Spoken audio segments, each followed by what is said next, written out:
Good morning, everyone. Welcome back, and welcome to this very special presentation. My name is Mark Watson. I'm the interim dean here at the Woodrow Wilson School, and it's my pleasure to introduce the speakers for this special presentation.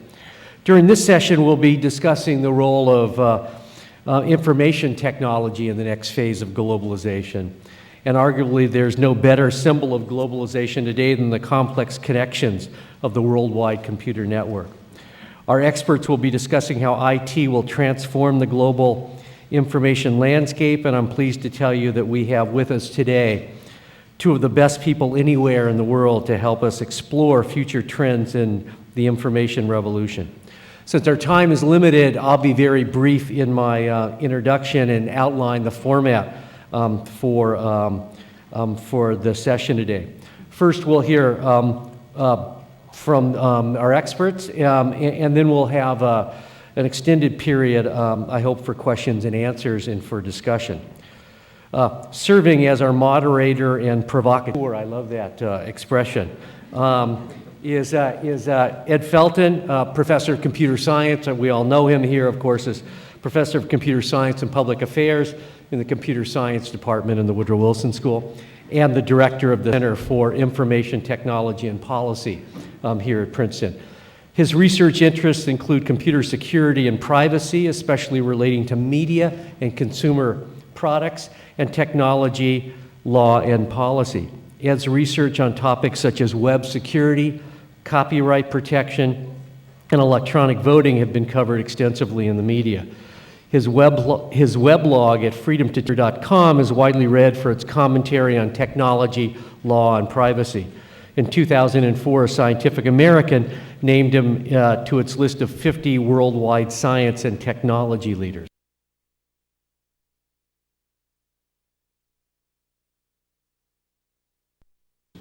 Along with us this morning is also, of course, Eric Schmidt, Chairman and CEO of Google Inc. Earlier today, I'll apologize, but I referred to you as the Google guy in our breakfast meeting. You were in the company of the UN guy who was here yesterday, and we have the Gates guy here too. Eric was recruited to Google from Novell, where he led the company's strategic planning, management, and technology development as chairman and CEO. Since joining Google in 2001, Eric is focused on building the corporate infrastructure needed to maintain Google's rapid growth as a company. He earned his bachelor's degree in electrical engineering here at Princeton, and then went on to earn his master's and PhD in computer science at UC Berkeley. In 2006, Eric was elected to the National Academy of Engineering, which recognized his work on the development of strategies for the world's most successful internet search engine company. Clearly, obviously, why even say it? Eric was inducted as a fellow of the American Academy of Arts and Sciences in 2007, and I'm going to quit speaking so we can hear some experts. Thank you.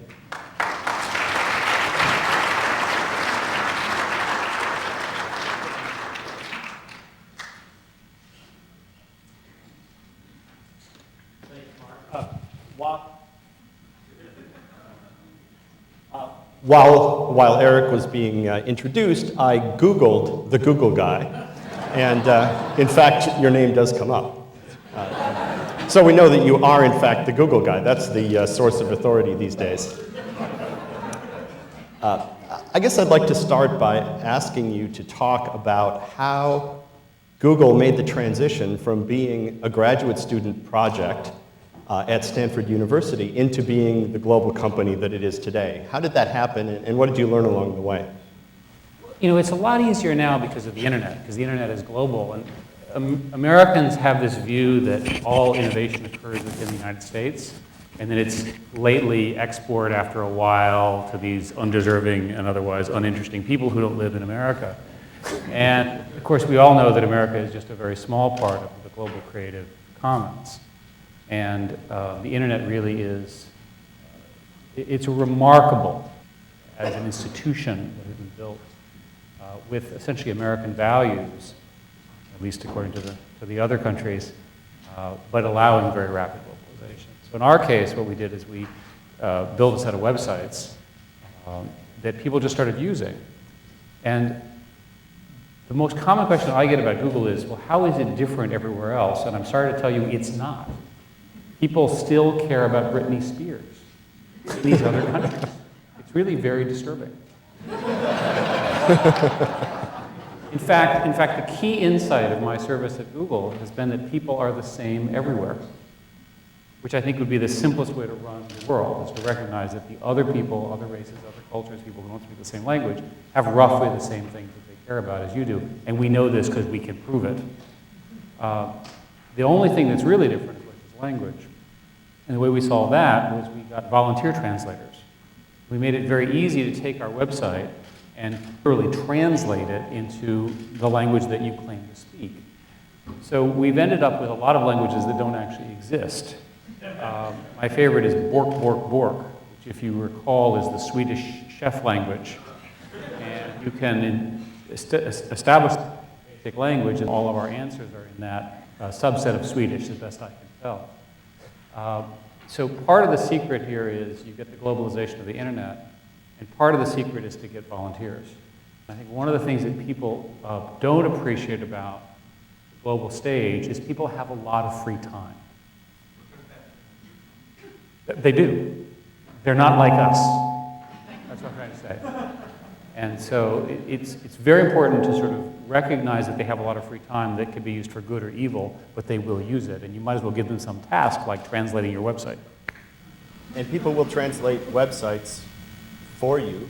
For free. For you, for them and their own friends. So then the next thing you do is, since there are 5 such groups, you get them to compete to choose the one that they claim is the best, since you can't read the language anyway.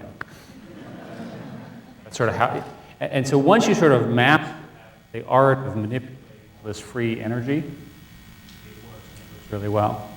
So one of the remarkable things about the internet, of course, is that as soon as you put anything there, it's global, right? You set up a web page yourself, you put maybe an embarrassing picture of your friend there on it, and anyone, anywhere in the world can see it, right away.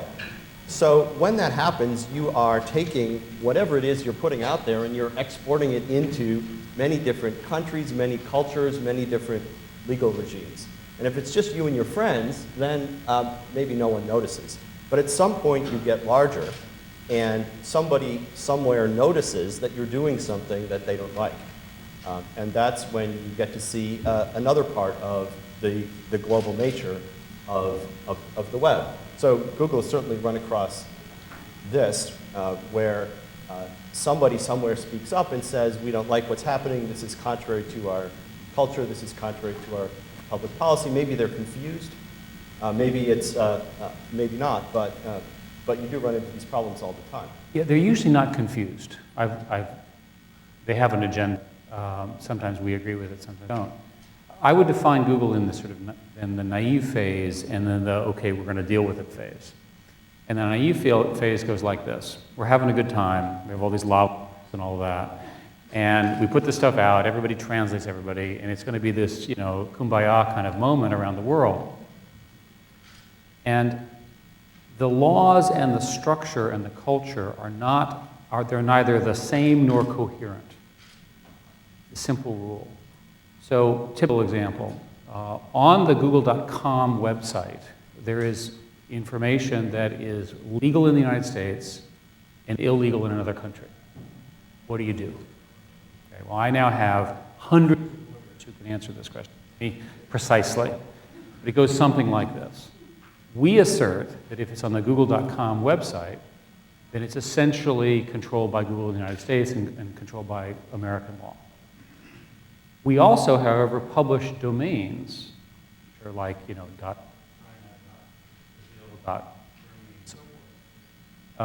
where we do in fact follow those local laws.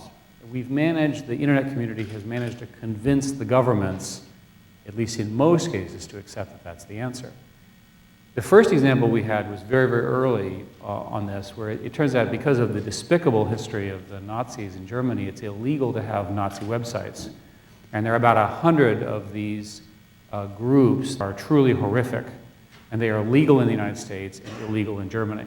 So we have a German domain which omits that information, and that's widely accepted as legal, just, and correct.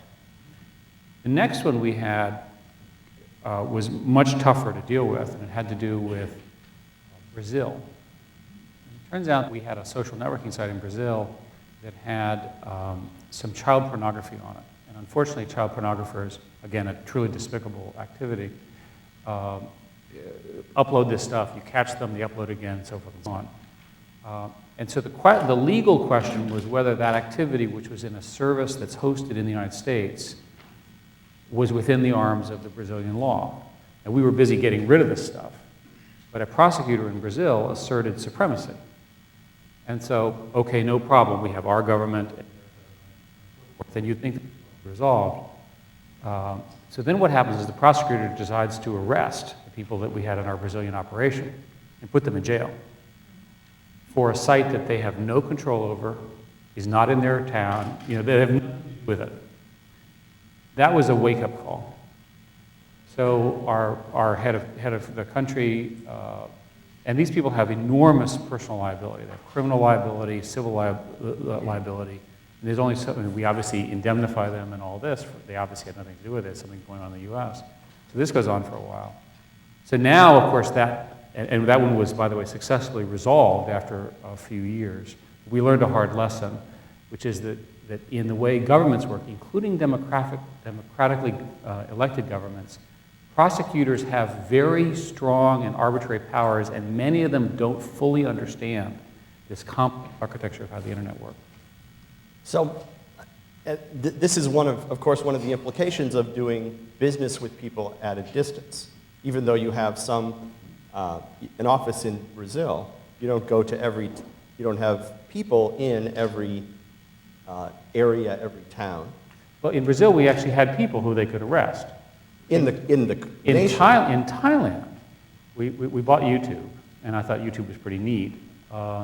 Then what happens is, it turns out it's illegal in Thailand to show a video, I've learned this very precisely, that involves putting shoes on the top of the head of the king and caricaturizing it in a character. This is not a video I would have picked as truly horrific, but that's the rule. It is absolutely illegal. And so the person we had in Thailand fled because of the secret police, and they blocked us for a year. It has since been alleged that perhaps the blocking had more to do with the military junta's displeasure with all the videos, which is legal to criticize the military junta in Thailand, but we don't know. Well, this is one of the interesting things about YouTube, of course, that anyone can upload any video. And it's been a tremendous engine of free speech, of all kinds, really. And according to many people, think it's very, very bad. It's really bad, according to these people, to let random people upload things. You're having trouble?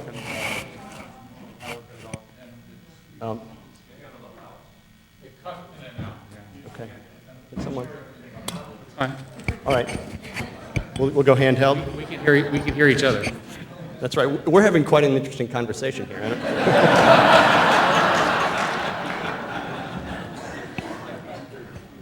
Sure.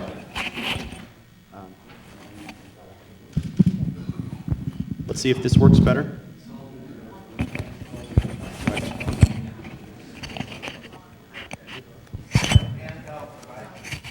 Handheld devices. You'll be our judge. Okay. All right. You have perfect hearing and you have the center seat. That's right. Go ahead.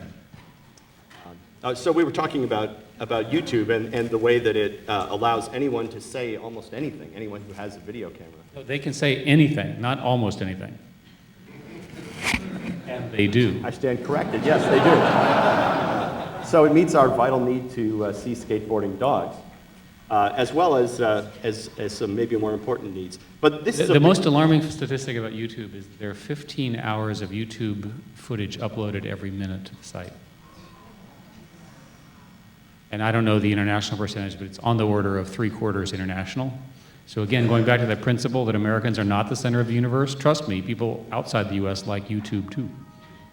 And so, to the extent that there are complicated rules and laws about what people can and can't say in different places, it's a real challenge for you to deal with. Because even looking at all of it before it gets posted, even having an employee look at it would really be completely infeasible. Yeah, one of the central issues that the internet has is that there are a number of organizations that would like prior censorship to publication. And I want to come back to that as a serious point. When we bought YouTube, I did not realize that pictures were much more powerful than text at the level that they are. We have tolerated on the web really nasty stuff being published by truly despicable people, and it's tolerated because of the principles of free speech and so forth. The same video, a video image of the same thing, is seen by humans all around the world in a much, much worse light. So all of a sudden, YouTube brought these issues, I think, much more force. So right after we bought YouTube, we got sued by Viacom for $1 billion. And without commenting on the merits of the suit, except that they were wrong, one of their arguments is that, fundamentally, is that when people upload things, there has to be a check before they get published. And we fundamentally disagree with this at a very base level. It's a principle of web. So an analogous point has to do with the question of prohibited or inappropriate speech, libelous speech, or worse, pornography, those sorts of things. And many, many governments would like prior censorship before publication. A typical example here would be Turkey. Now, we all think of Turkey as a pretty modern state, but I'll tell you from a YouTube perspective, they are a seriously backward state. For the last year, they've blocked us. And the reason, allegedly, is because of a gentleman who published something which was critical of Ataturk, who, as you know, is the founder of modern Turkey. It's perfectly possible that the motivation for this censorship has more to do with the political dynamic and criticism of the existing government and so forth. We don't really know again. Let's change the subject to another example of information being posted online, and that is Google Street View. Oh, my favorite. Your favorite. Street View is a facility that lets you, if you're looking at a map, get a picture of what it looks like to be standing on the street at that place. If you want to see the front of the building that you're going to be going to later in the day, you can use Google Street View and just call it up. And the way that this was done was essentially to send cars driving around the city streets, snapping pictures over and over, and then processing and stitching all that together using computers. But the result was essentially a very, very large set of candid shots of things happening on the streets of America and elsewhere. And when Google Street View first went up in the United States, there was this sort of game that was launched where people would look for interesting pictures. Look, here's a picture of somebody coming out of a pornographic movie theater. Oh, look, that looks like someone breaking into that house. And of course, if you take a zillion pictures, you're going to find all kinds of interesting things. And so this kicked off kind of debate about the implications of Street View, which on the one hand is a marvelously useful feature to be able to use if you want to navigate in a city or town that's covered, but on the other hand, involved the publication of all kinds of pictures of all kinds of interesting things. So what happened after Street View was launched? Well, the most important thing that we did is we brought in the face anonymizer. And so it turns out that people are a lot excited if they're caught without their face being visible. And remember, these are public streets and so forth. We won a lawsuit by a family who had a funny name, which I won't repeat, but they actually sued us over driving through their public street and taking a picture of their house. And we won that because it's a public street. And we try very, very hard to do this. We have an internal video of a Street View car. These are little Priuses, by the way, that have, it's Google, right? And they have little cameras on the top, and it goes, this particular one goes into the guy takes a wrong turn into essentially a water treatment plant in Chicago, and people go berserk.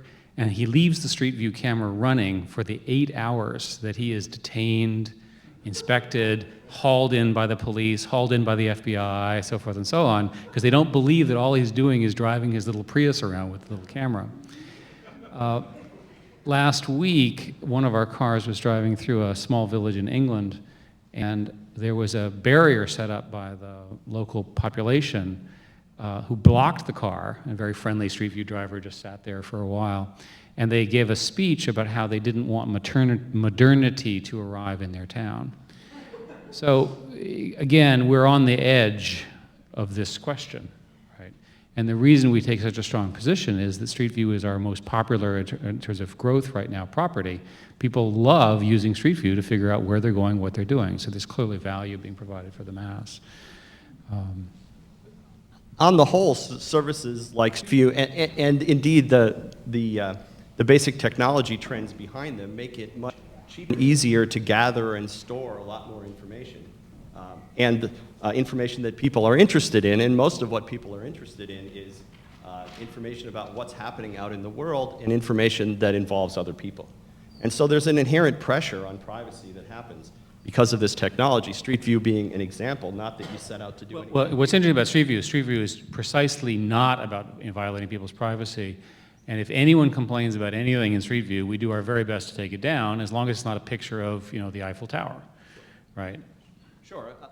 But I guess my point was that in trying to build this feature, you inevitably ran across privacy issues, and you had to think very carefully before the product went out and after about how to handle this privacy issue. And I think companies in the technology field are more and more spending time thinking through privacy implications of what they're doing in a way that companies in a lot of other businesses don't have to do as pervasively. We do, and we are, and that's exactly right. And I think privacy is an evergreen issue for the internet. You're going to be having conferences on privacy for the next 50 years, because people are obsessed about what other people are doing and whether what they're doing is correct, legal, appropriate, and they're also obsessed about their own image, public and private. And that's true for 7 billion people, because people are the same everywhere. I think the best current example of this is a product called Latitude that we released a couple weeks ago. And I'll tell you the story of how this came out. So I'm sitting in the usual product review room, and we have all the executives, Larry and Sergey and myself, the other senior executives and we do product reviews, for days on end, because we're basically a product company. And this 22-year-old comes in to demonstrate his new accomplishment, and he shows a map, and he shows his current position on his mobile phone, and he shows the current position of his friends, and he's figured out a way to calculate not just the real-time position of where he and his friends are, which of course he's logged on our servers, but also he can predict how to meet up with them. And as he does his demo, I'm slowly sinking in the chair, because it's obvious that he has no clue what he has just invented. And of course, everyone else in the room goes, "Oh, that's so neat." And I'm going, you have real-time tracking that you're storing in our log files anywhere in the world with an accurate predictor of where the person is going. And everybody goes like, "What's your problem, Eric?" And I said, "Can you start with the lawsuits?" Okay. So think about if it were true that we had such real-time log information. I'm ignoring the privacy issues. Just imagine the number of police and legitimate business, government organizations, and perhaps some illegitimate ones as well, wandering through, giving us subpoenas or going into other countries and jailing our people and so forth, to get all this information. Because it's incredibly useful if you're trying to, quote, catch terrorists, unquote, or catch criminals, unquote, or persecute people you don't like, unquote. Whatever it is your government does. Right? There's a spectrum, as we know. So eventually I won that argument, and so it was agreed to do an internal test, which I also then blocked.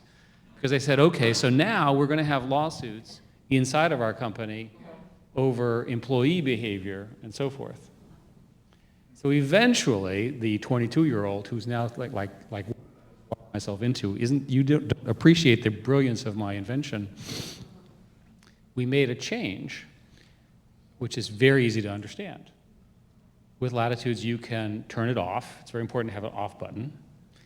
And also, you can tell it to tell people that you're somewhere else. Right? QED. Now, from his perspective, that would never be needed. So we're sitting in the board meeting last week, and one of the board members says, "Where's Jonathan?" And I said, "He's at the Wailea in Hawaii." And the board member, and we're obviously not in Hawaii. And the board member goes, "How do you know this?" I said, "Real-time tracking, there he is." The next day, we got a note from a nice lady who had been mugged in San Francisco, who reported on the great use of latitudes when you leave it on in your purse and tell the police where you are. So these things go both ways. And that's a good example of how we fought through the invention by the 22-year-old and then its ultimate application to something which is also incredibly successful. I think this is a good illustration of what often happens in discussions about these products, and sometimes in the public policy discussions as well, that we now have access to this wealth of information that we didn't have before. And it might not be so difficult technologically to build a product like this once you get the idea. The hard problem turns out to be figuring out what you actually want to do, how to housebreak it. I should say that the one that is actually the most serious of all are called search logs. And when Google was founded, Google maintained search logs forever. And it was obvious to me that there would have to be some restriction on that because these logs can be used against you. In the United States, we have something called the Patriot Act. There's also a successor called Patriot 2, which can be used by a secret court. This is all legal in the United States. We do occasionally, at least anticipate getting such subpoenas, and through normal business even, et cetera. And in other countries, of course, it's far worse. So the question was, how do you balance the interests of legitimate governmental interests, and there's obviously a legitimate interest, and the most extreme privacy concerns. And we ultimately said there must be a number. And as an operator, we're going to be regulated in this case. So it turns out the European Data Privacy Commission and the European Commission simply settled on a demand to us for 18 months. So we just said yes. So that's an example. That, or retain Absolutely. that data for 18 months? And then at that point, we actually don't delete it, we anonymize it. We anonymize it. And this, what I'm saying here is completely publicly known. We've described the details and so forth. And it's taken a lot of steam out of the system. So again, I offer that as another example where the technology people think that it's because disks are plentiful and it's so easy to log everything, we might as well keep everything. And you never know when that stuff might actually be useful. So for example, we can use historical logs to improve our algorithms. And so there's a legitimate business reason to retain those logs, at least from a technological perspective. But logs retained forever create all sorts of long-term issues. To what extent do these privacy issues sort of limit your ability to get new business? So if I were to put on my provocateur hat, I might say that I'm a little scared of all the information that Google has about me. You see all my email, things that I look up and read, you store my calendar, and all kinds of other things about what I've been doing. Now, I'm maybe personally not so worried, but I think if Google fell into evil hands, I would be pretty concerned about what happens with all that data. We have a rule of don't be evil. Oh, okay. Never mind then. You know, we're computer scientists, right by rules. You're a computer scientist, you understand. The serious answer, I think, is that the entire relationship that Google has is based on the trust of our end users.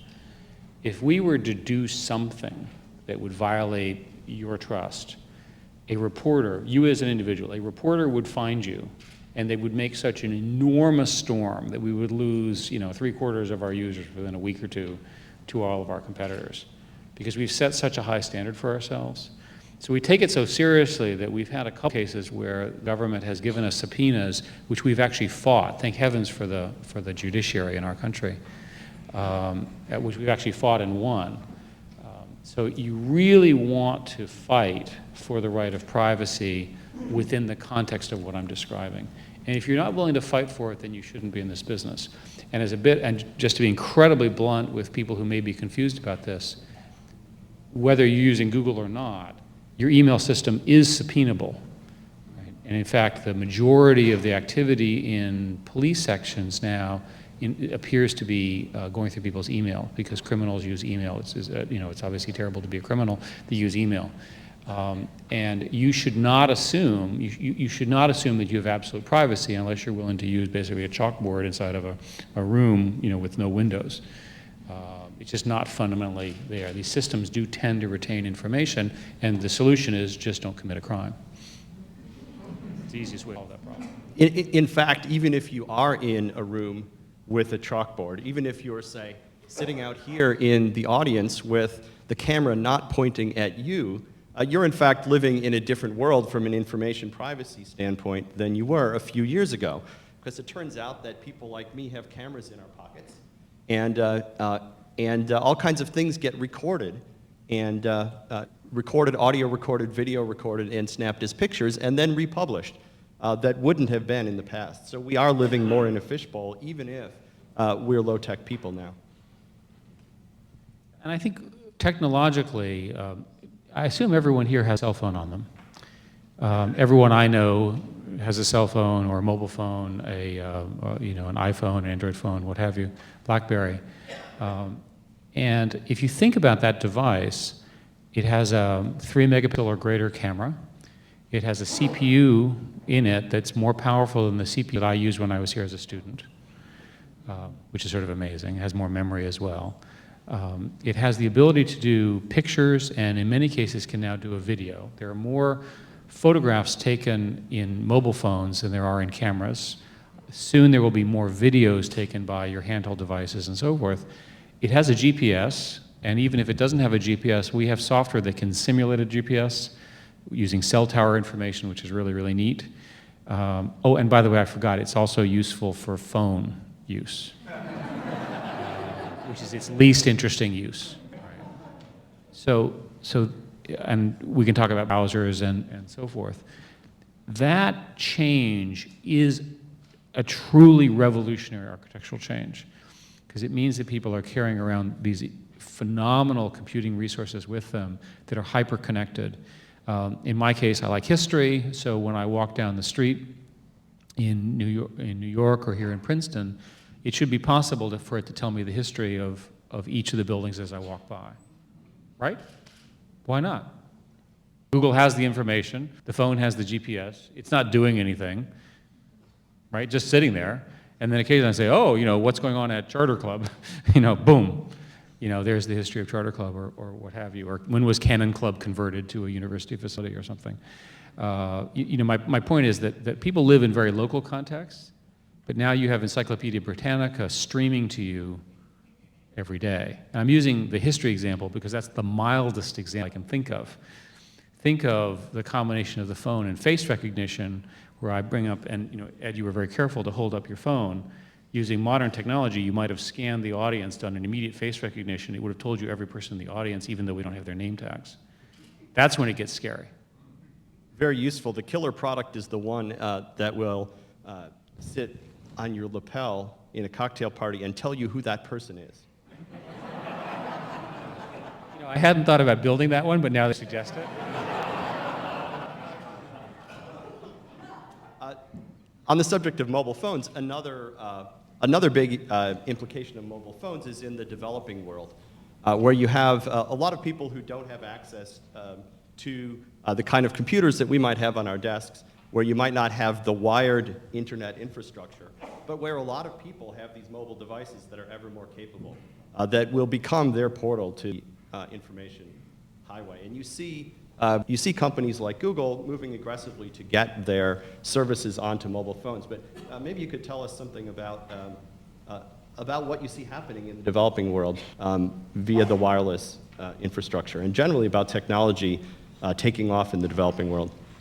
One of the things that I'm proudest of is something that we have almost no day-to-day concept of, which is the arrival of another billion people into the modern communications network over the next few years.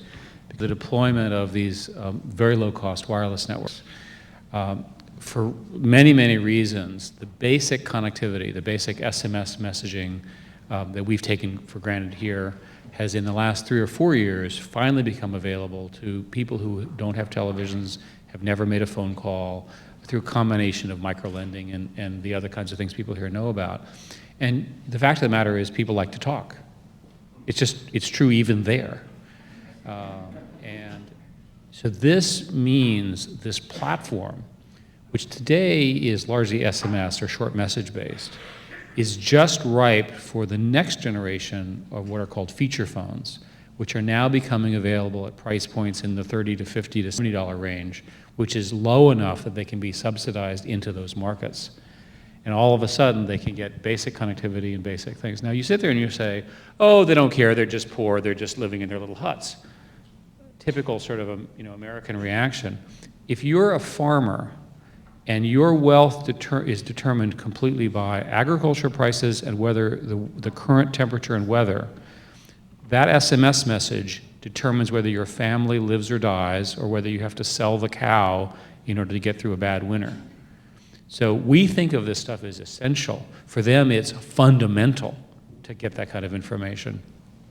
There are many examples in markets where people will be on a ship near a town, and they used to get ripped off because they'd go to this dock and they would get a non-war price for their goods, and now they can text to get the optimal price, and they've all been able to globalize their information. There was a food shortage about a year and a half ago, where one of the alleged reasons was that all of a sudden the arrival of this information had caused people to discover that they wanted to disintermediate their suppliers because the suppliers were ripping them off. So certainly, everyone can find some way to benefit from increased availability of information, but the people who have less information available to them already are the ones who perhaps gain the most from being connected.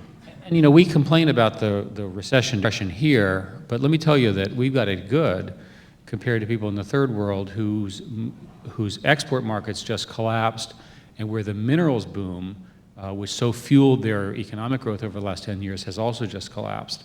So again, this is not a matter of humor, and although it's fun to talk about, the fact of the matter is that these tools are now essential for them to recover any form of economic growth.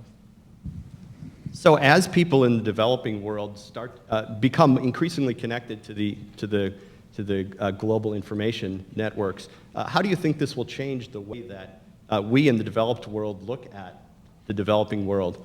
Well, one of the other principles is that there's a lot of injustice in the world, and we're blind to it. And you see this now with these horrific YouTube videos of women being beaten for violating the alleged laws of the country. And when will humanity say enough is enough and that kind of indignity is not okay? The fact of the matter is that the ubiquity of recording devices and the ability now to publish them really does serve as a check and balance, in my view, on despots. The analogy is in the 1970s, Ted Turner was the first person to cleverly use the advent of commercial satellites to create a global television network, which then allowed the coverage of horrific state actions, and you'll remember, and you know them all in the 70s and 80s. That served as a check and balance against the grossest and most horrific state actions. Now we have the ability, using private communications, to serve as a check and balance against at least the societally sanctioned horrific local actions. What I worry about is that we're still locked in this old zeitgeist. Cuba being the current example, it's illegal for us to have any business connections whatsoever with Cuba, and yet if there's any group that could benefit from fax machines, personal computers, and bringing them into the modern world, it would be the citizens of Cuba, who would then immediately discover that the people who are running their country should be overthrown. Seems obvious. If you were a dictator, and I hope none of us are, and I certainly am not going to be, the first thing that you would do in a country is you would take your tanks and you would encircle the boundaries of the country, you'd shut off all communication, and you'd make sure that no one could see what you were doing. The internet is organized to prevent that. The internet is precisely organized to not allow those kinds of activities. And so people who say, well, we shouldn't do this or we shouldn't do that, the way you invade these countries is with information. And that information from their perspective is an invasion, and from our perspective, it allows a leveling of expectations and of humanity. This, I think, is a good point to open it up for questions.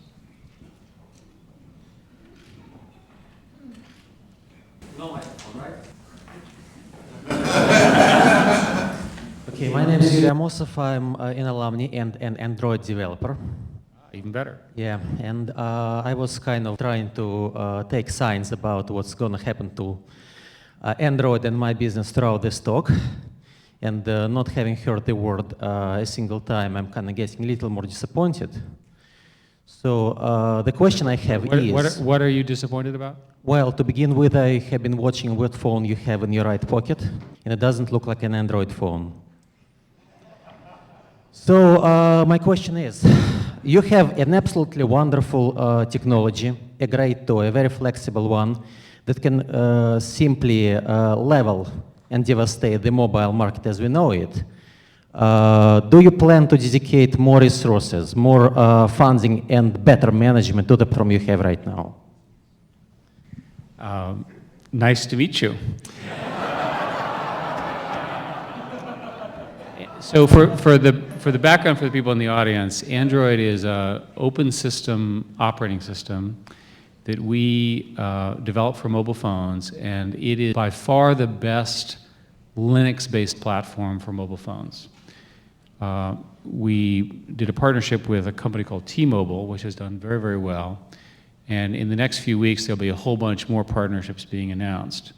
As part of that, we have a developer program, sounds like you're part of that, where applications can be built on top of it. This will be the year when a very large category of phones, both small phones, large phones, touch phones, non-touch phones, will be available on Android. And what's interesting to us about Android is that most of the phones that are delivered are ones we don't even know about. And that's the promise of open systems. So the answer to your question is yes, we are doing a significant investment increase in engineering and support. Between now and September, which is this year, you should see a lot more partnerships. There's an interesting issue here, I guess, which we might want to draw out for those who are maybe less familiar with the technology development landscape, and that is the role of open source technologies and the way that when even a large technology company is rolling out a product, they rely on building a community of people to turn a product into a really useful ecosystem that people can use. And Android being an example of that, right? Google didn't set out to build a packaged mobile phone with a fixed set of services, but instead to enable people like this gentleman to help make a really more interesting environment happen. And when you do that, you are not 100% in control of what happens with your product. So there's, for those of you who don't know the details, in the open systems world, what happens is you release the software with a license that generally allows people to do whatever they want. And sometimes they change it in ways you don't like, but in many cases they follow your lead. And that's the balance that we're trying to strike. It has worked incredibly successfully for the web. And for those of you who are familiar with web architecture, the predominant web server architecture is based on an open system platform. All the licensing came out of that. So this is a very web-centric approach. Back over here, please. Sorry, yes. You mentioned how YouTube has become very powerful, that you sort of didn't really get how the impact of the video or the picture versus the text. You didn't quite see how powerful that was. And you sort of suggested it's so great for free speech and whatnot. Well, that's certainly true. The last political cycle, we had a scenario where it's admitted by many candidates that they were inclined to say less interesting things on the campaign trail for fear that it would find itself in video format.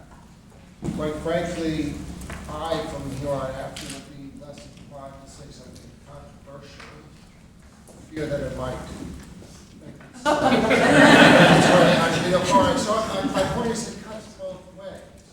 The ubiquity of this technology, when it comes to thought leaders who may not want to, publicly press or push the envelope here or anywhere else, we might end up just getting, bullet. Let me repeat the question for those who aren't here. The question was about the impact of YouTube, especially on politics, and the concern that the fact that things can easily be videotaped and put up for the whole world to see might make speakers, especially political speakers, very cautious, and therefore lower the quality of political discourse. Well, if caution means they stop lying when they say one thing in one place and one in the other, then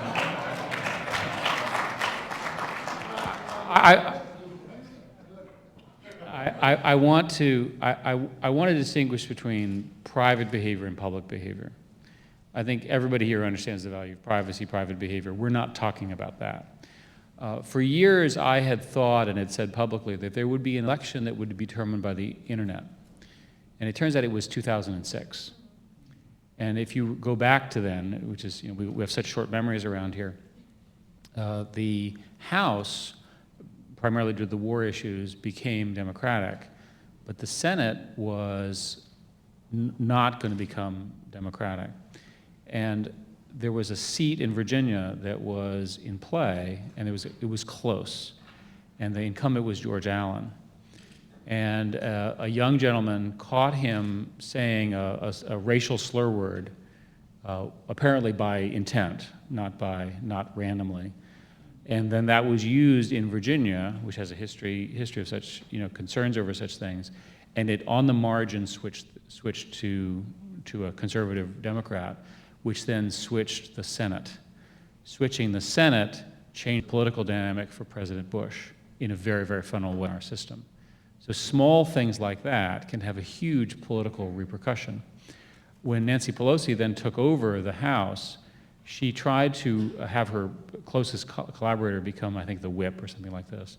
And this is a person who'd been in the Abscam, as a Democrat, who'd been in the Abscam scandal, and a video surfaced of his testimony on the internet, which became so concerning to everyone that he lost his appointment.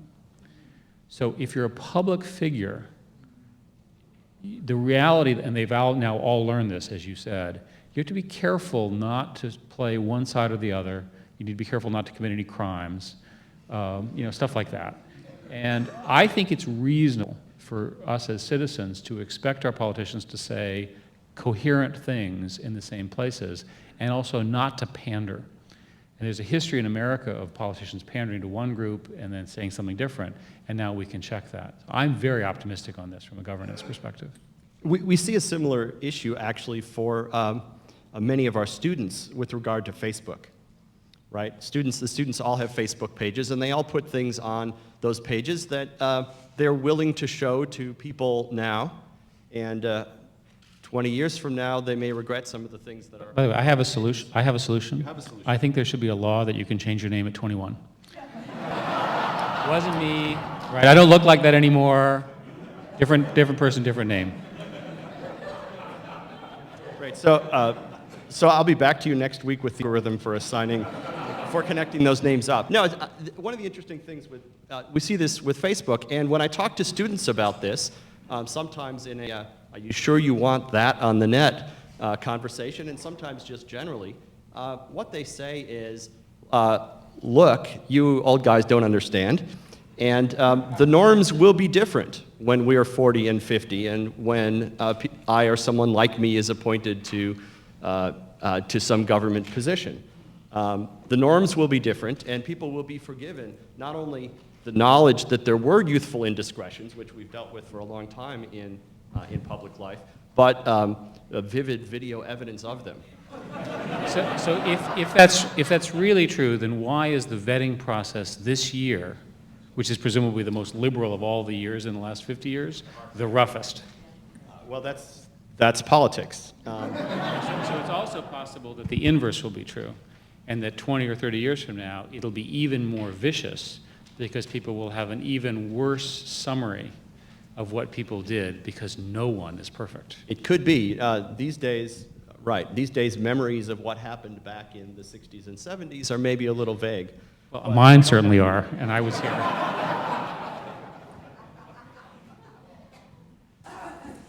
At this point, Google does not charge for all of these wonderful services. You're adding a lot more, the Picasso, et cetera. Do you foresee in the near future or in the long-term future that that will change, or will ad revenue continue to? It will not change. Wonderful. I give you a shorter answer, which is no. Up near the back in the woman in the red shirt. Peril, MPA 79. I'm interested in this tool, the use of the phone thingamabob as a further tool for research in medicine. And I told Pat about 10 years ago, it'd be great to have a handheld device with even a sensor on it. And you'd be able to hold it and click at something, sort of like your history, walk down the street, get the history. And you know what this organ is that you're looking at, or this plant, or some sort of device. It would be kind of hyper-research, There's actually a group doing that. It's called the Barcode of Life. And what they're trying to do is to come up with essentially a UPC code for the genetic structure of every living organism. And they've developed a sensor which can actually do precisely what you described. So, yeah, and if you use Google, you'll find all the details. I should look to the left and call on someone over here, here in the blue. Google's worldwide market share in search has grown roughly, based on the stats I've seen, about 1% a month over recent years. And so my question is, do you see a natural limit to that? Yes, percentages have limits.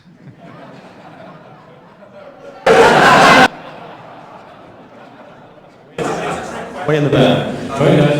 Let him ask this question. Go ahead. No, it's a trick question. It has to do with, do you see any concerns or issues about monopoly in the future? The question is about asking Eric, does he see any concerns or issues about monopoly in the future? Yeah, we don't necessarily confirm that number, so that's somebody else's opinion on our market share. We have high market share in some countries, we have low market share in others. We argue very strongly that we are one click away from losing everybody. And so it's possible to have high market shares, but still be highly competitive. And that's both my personal opinion and our legal position. And the simplest answer is that we try very, very hard to not lock people in. We looked at Microsoft and other historical examples and wrote an internal policy about how to be good while being big, right? How to avoid being evil, essentially. And the simplest rule is we won't trap your data. So if you become dissatisfied with us, you always have the opportunity of leaving and going to a competitor. Having been involved in some previous technology antitrust issues, let me comment on this as well. I think you have a problem when you have not only a high market share, but also you have some kind of barrier to entry or lock-in, which makes it hard for customers to go somewhere else, should be a problem. And then also when you have some bad behavior. So one can imagine situations developing in the technology field going forward where that happens.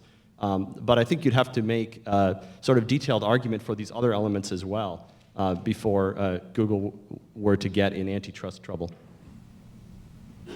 Hi, I'm Chen, an undergrad in the economics department, and I was just wondering what you thought about how people claim that as more and more people spend so much time on the internet and less face time and become maybe even more socially disconnected than they have in the past, and what can Google think about? The question is about whether people spending more time online and having less face time become disconnected from each other. You probably don't remember the book Bowling Alone. But the book bowling alone is clearly false, because we are more communicating, we're more together, we're more social, we're just social in these odd ways. And from my perspective, the current text-based communication mechanisms, which is what you're referring to, are just a transitional communication mechanism to much more interpersonal communication with pictures, movies, real-time video conferencing, that kind of thing. And so, you know, the 160 character limit of SMS is just a technological artifact, something which will be gone, you know, very soon.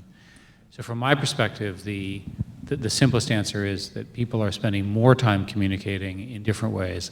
And I think that, again, we tend to talk in the negative context, but think of it as there's an explosion of communication. There's not just an increase. And you do that when you use a Facebook information, or you use Twitter, and especially think about it for somebody who's not grown up in our rich part of the world. One of the changes we've seen in the way people communicate with these technologies is a movement from synchronous to asynchronous communication. Synchronous means we are here together, we're talking at the same time. I speak and you hear me at the same time. We go back and forth in real time. Asynchronous means I write something, I send something, I put something on my Facebook page, and you come and look at it later. And so we do see, as Eric said, a tremendous amount of communication going on, but we're seeing a change in the mode of communication, and that does change social interactions in some sense. But it's still true that the thing that people want to do most of all is talk to other people, communicate with other people. And that's what they're primarily using these technologies for. Look at the rise of Twitter, for example, which is, what am I doing right now? There's a concern in the newspaper industry that organizations such as Google repackage news and provide it free. Thus, the newspaper doesn't have a source of income, it goes out of business, and the very collectors of the news that you are then repackaging and sending out will disappear. How can Google respond to that concern that newspapers such as Boston Globe may just disappear? The question is about what's happening to news and newspapers especially, and concerns about the vanishing newspaper, and what Google says and thinks about that. There's been a lot of discussion of this recently. I think the recession has really brought this issue to the fore. Newspapers are suffering from three different problems, right? One is the rising cost of newsprint. Another one has been the loss of classifieds, and the third has been the loss of advertising revenue, primarily, by the way, from autos, and especially in local markets. So it's very severe. We use newspaper content with their permission. And so the first part of our answer is always, if the newspapers don't want us to, as you say, republish or make available copyrighted information that they own and control, it's trivial for them to put some information that would block us from doing that. In every case, they have chosen to give us that information in return for us sending web traffic to their sites. Because so many people come to Google looking for information, we send it to their site, which they can then monetize. So the rough analysis of the problem is that the money that they're getting on their websites does not make up for the loss of revenue from print circulation. And that's not a problem that we know how to solve. We have ideas about how to make the online news more effective, and we're working on those, but we fundamentally don't have any good insights about the other problems. We had a conference last year of the future of news in the age of technology. And my takeaway from that was that the transition that's happening, the challenges to news gathering and newspapers especially, basically boil down to two problems. One is that newspapers now face a lot more competition. You don't have to read the one paper or the two papers that are in your town. You can read whatever you want. And that means that there is a lot more competition, and therefore the price is likely to go down, meaning less revenue for individual papers.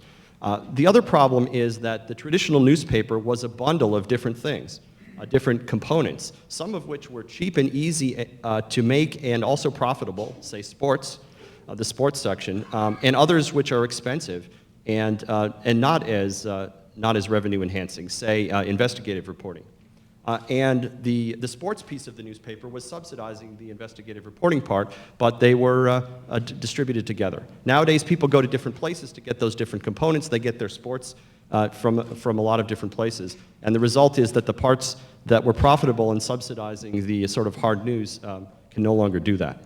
So I think there's some basic economic changes that are happening and would happen regardless of whether Google or anyone or any other particular company was around. Down here in the front, you've been patient. First off, thank you for the transparency that Google has provided recently with the data centers and the fact that this video will probably go on YouTube. Some of us do watch them. I guarantee it. And of course, the push for social change Google outlined in the 2030 plan. My question is, text search has been paying for all of these things to the tune of roughly $20 billion. And about like last week or so, there was a report that came out that said that YouTube is basically costing you guys 5%, $500 million. I wouldn't ask you to substantiate that, but my question is, when are we going to see the next type of ad, the geo ad, that people have been talking about? The question was about revenue and also about how when are we going to see geo ads, meaning ads that are targeted based on where you are. So that you think that those geo ads would be useful? We, today Google's, the vast majority of our revenue, 96, 97%, is related to the text ads that you see. So if you type digital camera in, you'll see ads in various combinations on the top and on the right-hand side, and they'll pay for Google. So when you asked earlier, will it remain free, that's, where's the money coming from? It's coming from there. And by the way, it's a good business. So the other businesses that we're in are a fraction of that. In some cases, they're going more quickly, but they're not as profitable, or they take longer, or they take more investment. So if you're going to have a core business, this is the one to have. And that gives flexibility to have a good business and yet also have a lot of these other things. So we can afford to build businesses, lose money at them while we're building them. In the case of YouTube, we are in the process of building video advertising systems, which we believe will ultimately provide enough revenue not only to cover the costs of YouTube, and more importantly, to pay for the professional content, which is this issue, is fundamentally the issue with the newspapers. We want to pay for that professional content. We are codependent with them. So from an ads formats perspective, the most important new set of ads formats that we're doing are called display ads. And these are essentially picture ads, where the picture ads are better targeted. And our observation is that an ad online that is highly personal is useful, and an ad that's not very targeted to you is pretty much useless. And the example I would offer is my television. So the television is on, and it shows the same shows that I saw yesterday. Well, it's a dumb TV. Why does it not know that I already saw that show? I mean, it's just a computer, right? It should be able to know that. And then it also repeats ads over and over again. Well, why doesn't it show me ads that are relevant to me? That, you know, ads for baby diapers, there's no baby in the house, there's no need for diapers. You know, that kind of stuff. And so changing that model to a more targeted advertising is what Google's about as a business. And we've seen this in a big way on the web. One of the really interesting, often untold stories about Google is about the ad model, the advertising model that Google has developed, and its role in really changing the way that print advertising works and display advertising works online. And we're all waiting for that to come to television, to come to video. Do you have a prediction about when and how that might happen? Well, we've been working on it, and these things are hard. You have to invent new technologies to do it. In television, we have a partnership with a satellite company where we have a set-top box, and we can actually do targeted ads to your set-top box. And we get a signal back as to whether the ad worked or not, and that's pretty promising. We had an ad business for print ads for newspapers because we tried to help them out, but we couldn't get enough information back about which ones were working to make the network and the auction that we run really work very well. So it's highly dependent on, same thing with radio. We had a radio ads business where we couldn't figure out well enough which radio ad to show, to have you hear on your radio to make it economically worthwhile. Way in the back. Yeah, question about internet power laws. You mentioned in a speech over a year ago, I think, in Washington, that if you divided the total number of blogs by the total number of blog readers, you got a number that was pretty close to 1. There's basically 100,000 blogs created a day, The average number of readers for that is 1. And it's actually 1.01 because the 0.01 is your mother, right? So it hasn't gone down at all since then. I would impress.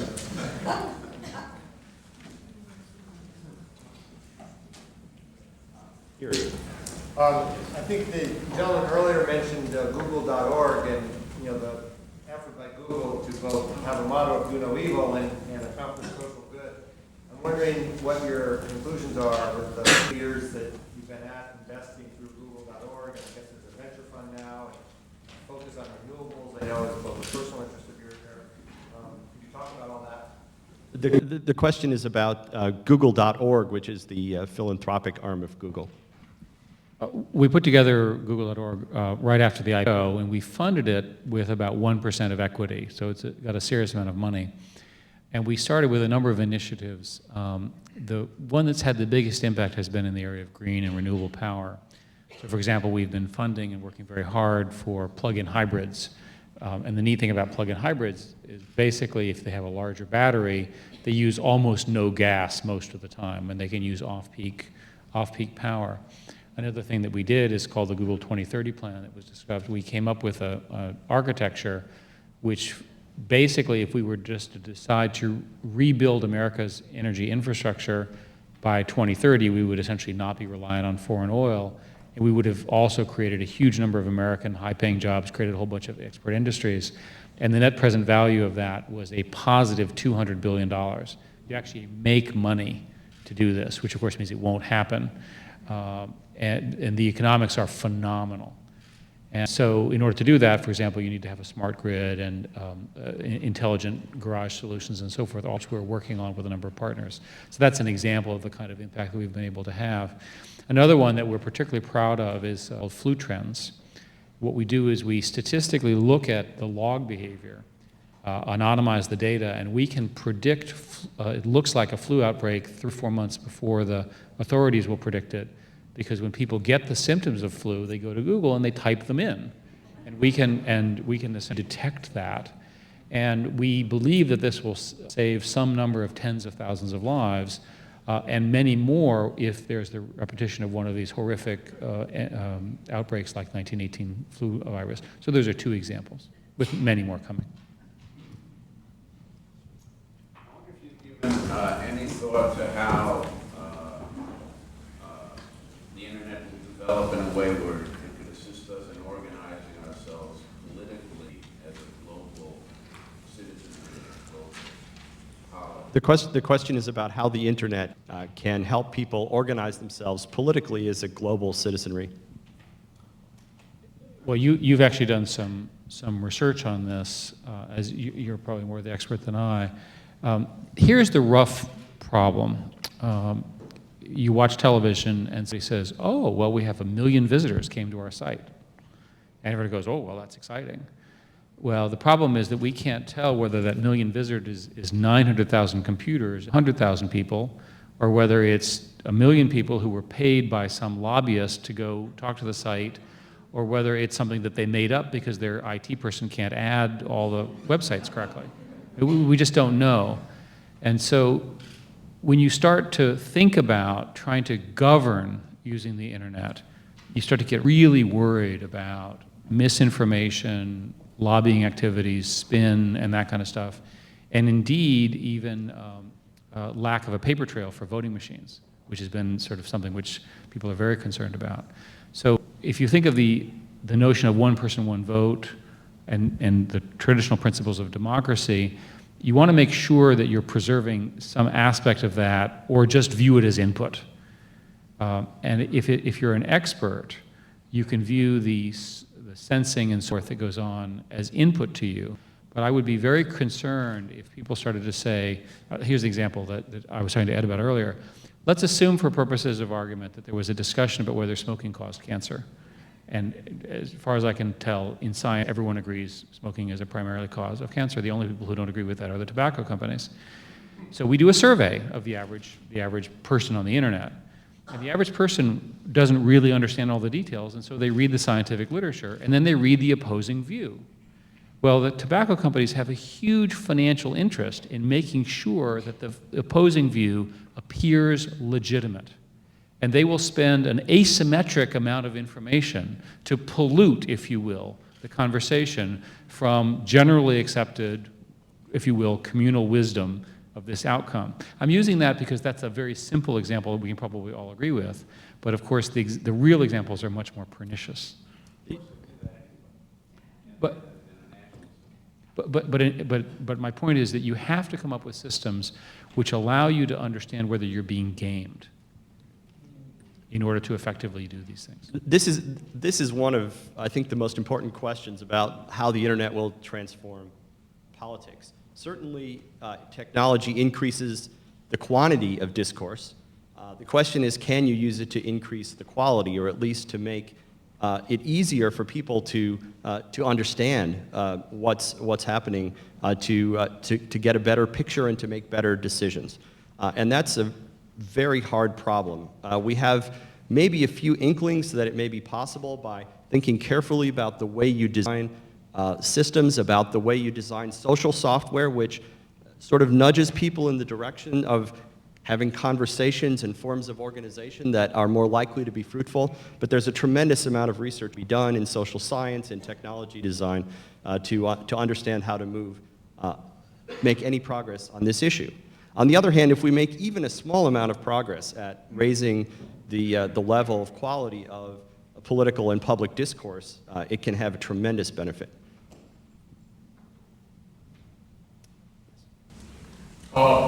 In an earlier talk today, was a mention that we should get away from the old method of governmental security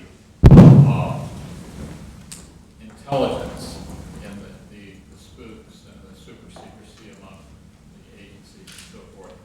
Go more to a public information, such as can be found on the internet. Certainly you described some of Google's products that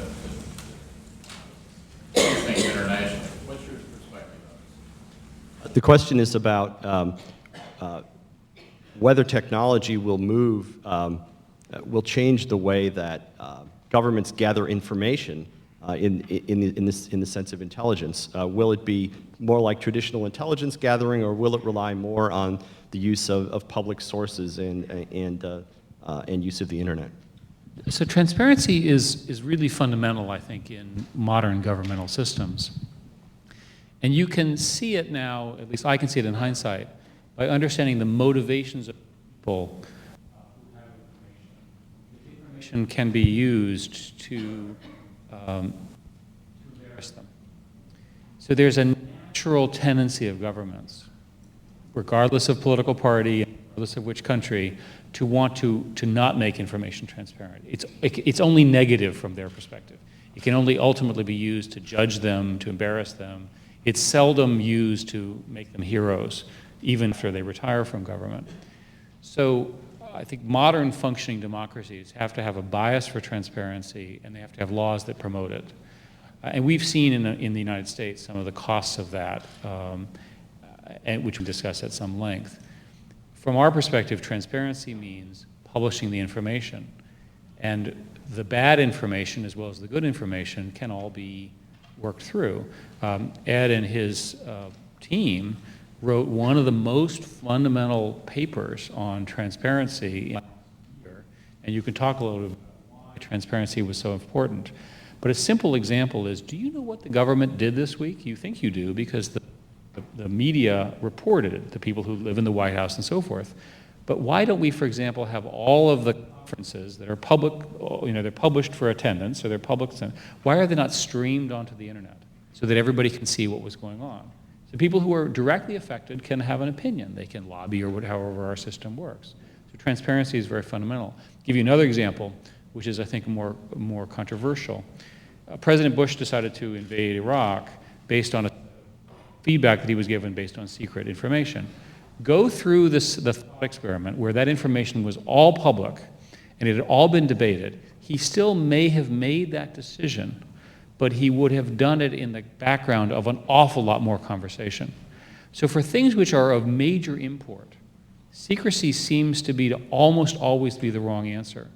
And public discussion, the difficulty, the framing of all of our debates, we seem to get to a better answer when the crowd is involved. Google is all about the wisdom of the crowds. There's a lot of evidence that wisdom of crowds produces better outcomes than experts, because the sum of people in almost all cases is better than a single decision maker. Can you talk a little bit about how Google Health is doing and what the plans are for it, and maybe more broadly why healthcare is so resistant to information technology and what's happening there? The question is about Google Health and also about why the healthcare field seems might be resistant to adopting information technology in the same way as others. So Google has a product called Google Health, which I'll talk about in a sec. Health care in America is 16% of GDP. It's roughly a third more expensive in terms of GDP percentage than in other industrialized countries. I'm not an expert on costs, but I know those numbers to be true, and I know that they're increasing. The current forecast indicates that they'll get to 20, 21, 22%, which becomes very, very difficult to sustain for all sorts of reasons. I went to announce Google Health at a conference, and I gave a speech to 10,000 people, and I thought, God, the healthcare community is really, really large. And then I discovered it was the IT community, right? That this was the little, 1% of the community. So it gives you a sense of the scale of the healthcare industry. And in many cases, the IT approaches in healthcare have been hampered by secrecy, lack of common standards, proprietary standards, those sorts of things. Under the Bush administration, they worked very, very hard, and I think effectively, to open up many of those databases and to standardize, and the Obama administration has also indicated their inclination to do that. You need, again, some level of transparency with respect to, for example, healthcare codes, healthcare outcomes, and so forth, to really address this. One other observation about health: why is there not a Wikipedia for doctors? It goes something like this. Wikipedia is the collective world's intelligence, and it is a remarkable achievement by Jimmy Wales and that whole group. And we use Wikipedia all the time, and all of us do in one form or another. Imagine in medicine, the collective knowledge of outcomes, diagnoses, and so forth in a similar format. It would have a huge impact in terms of raising the base case for doctors up to a certain level, and that could be done relatively inexpensively. Google Health is an attempt to have personal health records that are controlled by the end user, and its growth rate is completely determined by whether we can plug into the existing healthcare IT systems, which we're working on. With an almost infinite explosion of information now being processed, made available, representable is, of course, the big provider of information. Is there any possibility, and there's already a way to know at this point, because you certainly are seeing, you can see the trends and analyze them. And you could go either way. Does bad information drive out good information because of either human consumption patterns or because of simply the volume of information that's available? Or is it go the other way? Good information drive out bad information. Maybe people become more human race advances because the way they use information makes them more smarter. Or does it go the other way? And, people that want to do intellectual things and develop human capacity kind of get defeated by the fact that human consumption of information at the universal level just drives everything down to the lowest level, in a sense. The question is about whether in the information age, bad information drives out good information or vice versa. I think it depends on your view of the public broadcasting system. If you fundamentally believe that PBS, which was, as you know, chartered to bring in this very high quality content, was it necessary? How do you think it played out? And so forth. This is not a new debate. The interests of the common man against those of the intellectuals, the interests of the governed versus the interests of the governed. We've deliberately not taken a position on this question. If you want to consume this stuff, we will happily serve it to you. And we try not to judge your tastes as being truly as terrible as we think they are. We just try not to. And we just don't think it's appropriate for us to judge that. I think it's a question for for the philosophers. I'm an optimist about information. I'm an optimist about the goodness of the human condition. That people really do want a better world. They do want social justice. They really do want health care for their children, and they don't want wars, and they don't want conflict, and they want safety, and all the kinds of things. And that this explosion of information allows us to see it more clearly, but ultimately it is a philosophical, political, cultural decision as to how we use it. We're going to continue to build these tools. The technology enables it, and it's up to humanity as a whole as to how we take advantage of it. I think the benefits of information so overwhelm the negative concerns, the bad speech and those sorts of things that are possible, are so overwhelmed by the access to information, the good speech, the fundamental benefits of using this to make the world a better place. To me, the answer is clear that it will be a better place because of it. I think that is a beautiful place to stop. And I'd like to thank Eric and all of you for this conversation. Thank you all.